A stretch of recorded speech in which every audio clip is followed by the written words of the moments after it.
ఆంధ్రప్రదేశ్లో రాబోయే కొద్ది రోజుల్లోనే స్థానిక ఎన్నికలకు పెద్ద అలైన్ కాబోతుందా అంటే ఖచ్చితంగా అవును అనే సమాధానం వస్తుంది. జగన్మోహన్ రెడ్డి గారు అధికారంలోకి రాలేకపోయారు. గడిచిన కొద్ది కాలంగా తాను ప్రతిపక్ష హోదా కూడా ఇచ్చే పరిస్థితులు లేదని కూటమి చెబుతున్న టైం మనం చూస్తున్నాం. మరి ఇలాంటి టైంలో, ఇలాంటి సిచ్యువేషన్లో ఆంధ్రప్రదేశ్లో రాష్ట్ర వ్యాప్తంగా సెమీఫైనల్స్ ఎన్నికలు ముందుకు రాబోతున్నాయి అంటున్నారు ఇప్పుడు.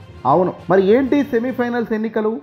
ఎవరు అధికారంలోకి రాబోతారు ఈ సెమీఫైనల్ స్థానిక సంస్థల ఎన్నికలు అంటే మాత్రం ఇక్కడే అసలు వ్యూహం దాగి ఉంది. ఆంధ్రప్రదేశ్లో గడిచిన 19 నెలలుగా కూటమి అధికారంలోకి వచ్చింది. మరి ఈ అధికారంలోకి వచ్చిన ఈ కూటమి చేస్తున్న పనులు ఎలా ఉన్నాయి అనే దానికి రెఫరెండంగా ఇప్పుడు ఈ ఎన్నికలు నిలవబోతున్నాయా అంటే ఖచ్చితంగా అవును అనే సమాధానం వస్తుంది. జగన్మోహన్ రెడ్డి గారు అధికారంలోకి రాలేదు, కానీ ప్రజల మధ్య తాను కచ్చిగా తిరుగుతున్నారు. ఏ కష్టం వచ్చినా ప్రజల వద్ద వెళ్ళి గొంతెత్తుతున్నారు. కూటమి అరాచకాలను ఎండగడుతున్నారు. ఇది కరెక్ట్ కాదు అని చెప్తున్నారు. ఢిల్లీ వేదికగా కూడా గలమెత్తాల్సిన పరిస్థితి అధికారంలోకి వచ్చిన కొద్ది రోజులకే ఏర్పడిపోయింది. భయభ్రాంతులకు గురి చేస్తున్నారు, అనుకున్న వాళ్ళను వేసేస్తున్నారు, చంపేస్తున్నారు అంటూ జగన్మోహన్ రెడ్డి గారు ఢిల్లీకి వెళ్ళి కూడా ఏకంగా ప్రెస్ మీట్లు పెట్టి కూడా మాట్లాడాల్సిన పరిస్థితి అధికారంలోకి వచ్చిన కొద్ది రోజులకే ఏర్పడింది. అయితే ఇవన్నీ ముగిసిన తర్వాత అధికారంలోకి వచ్చిన కూటమి సర్కార్ తాము ఏదైతే అనుకున్నామో అదే పని మేము చేస్తాం తప్ప ఎవ్వరి గురించి ఆలోచించము అన్నట్టుగా వాళ్ళు ముందుకు పోతున్నారు. ఈ ముందుకు పోయే కార్యక్రమంలో ఆంధ్రప్రదేశ్ ప్రజలకు, పేదలకు జరగాల్సిన నష్టం జరుగుతూనే పోతుంది.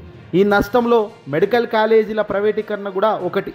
ఇలా 1, 2 కావు, ప్రతి ఒక్కటి చంద్రబాబు సర్కార్ పీపీపీ అనే విధానంలో తీసుకొస్తున్నామని, పూర్తిగా ప్రైవేట్ చేతిలో ప్రభుత్వ ఆస్తులను చేతిలో పెట్టేస్తున్నామంటూ చేస్తున్నారు. ప్రతిదీ విమర్శిస్తున్న జగన్మోహన్ రెడ్డి గారు ప్రజల్లోకి వెళ్లాల్సిన పరిస్థితి వచ్చింది. రైతుల దగ్గర నుంచి పెద్దందారుల వరకు ప్రతి ఒక్కరికి జరుగుతున్న నష్టం వైపు తాను అడుగులు వేస్తే రాబోయే స్థానిక సంస్థల ఎన్నికలకు ఇక ముహూర్తం ఖరారైంది. రాబోయే 2026 మార్చి నెలలో అంతా అనుకుంటే ఓకే అయితే కనుక ఏప్రిల్లో ఈ స్థానిక సంస్థల ఎన్నికలు ఊపందుకుంటాయి.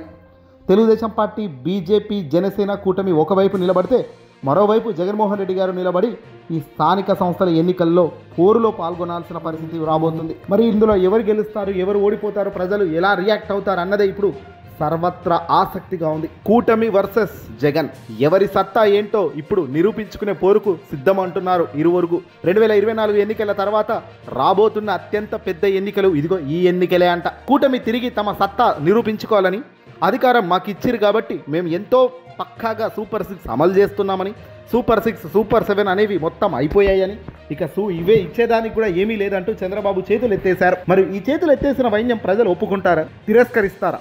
ఇప్పుడు స్థానిక ఎన్నికల్లో నిరూపించుకోవాల్సిన సమయం వచ్చింది. దాదాపుగా 2029 ఎన్నికలకు ముందు జరగబోయే ఓ చిన్నపాటి సెమీఫైనల్స్ ఎన్నికలుగా ఇప్పుడు ప్రజలు భావిస్తున్నారు. ఎవరి బలం ఏంటో ఈ ఎన్నికలతో క్లియర్గా తెలిసిపోతుంది.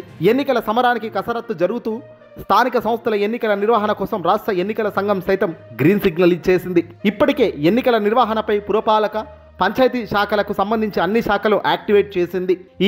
వచ్చే ఏడాది 2026 మార్చి 17కి మున్సిపల్ స్థానిక సంస్థల ఎన్నికల పదవి కాలం ముగియనుంది. దీంతో పంచాయతీలను అప్గ్రేడేషన్ చేస్తూ ఇదే సమయంలో పంచాయతీలను మున్సిపల్ స్థానిక సంస్థల్లో విలీనం చేయడం తదుపరి కార్యక్రమాలన్నిటిపై దృష్టి సారించాలని ఎన్నికల సంఘం గ్రీన్ సిగ్నల్ ఇస్తూ అందరికీ ఆదేశాలు జారీ చేసింది. కింది డిపార్ట్మెంట్లకు అన్నిటికీ 123 పట్టణ స్థానిక సంస్థలకు గాను గత 2021 మున్సిపల్ ఎన్నికల్లో 12 మున్సిపల్ కార్పొరేషన్లు, 75 మున్సిపాలిటీలు, అలాగే నగర పంచాయతీలకు ఎన్నికలు జరిగినాయి. ఇక వచ్చే ఈ 2026 సంవత్సరానికి మార్చి 18వ తారీఖున వాళ్ళ పదవీ కాలం ఏకంగా ముగియబోతుంది. ఇక్కడ స్థానిక సంస్థల ఎన్నికలకు ప్రభుత్వం నుంచి సంకేతాలు వెలువడుతున్న నేపథ్యంలో రాష్ట్ర ఎన్నికల సంఘం సైతం అందుకు సిద్ధం అంటూ ఛాలెంజ్ విసురుతోంది.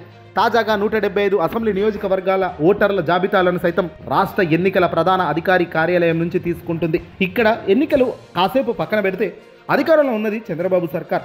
అంటే టీడీపీ, జనసేన, బీజేపీ కూటమి. ఈ కూటమి చేతిలోనే రాష్ట్ర ఎన్నికల సంఘం ఉంటుంది కాబట్టి మరి ఇక్కడ ఏం జరుగుతుందనేది ఇప్పుడు ఉత్కంఠగా ఉంది. 2024 ఎన్నికల్లో గెలిచిన అనంతరం జరిగిన పరిణామాలు అందరం చూసాం. లక్షల్లో ఓటర్ల జాబితా పెరిగిపోయింది.